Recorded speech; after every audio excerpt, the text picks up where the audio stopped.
our demo class today with your host instructor, Matthew Agba.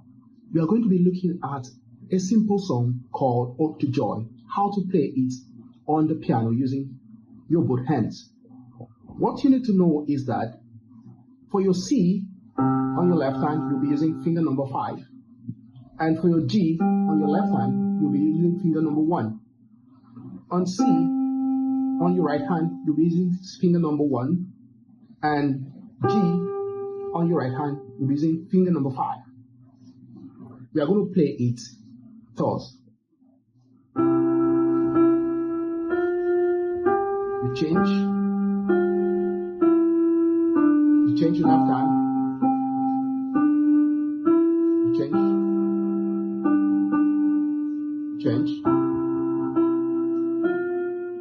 Change.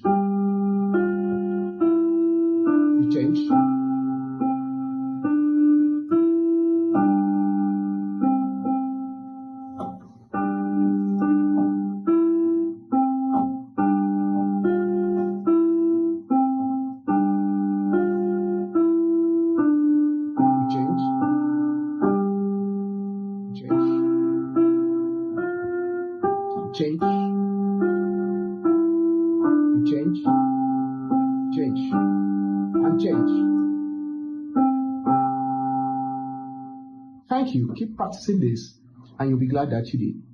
Bye for now.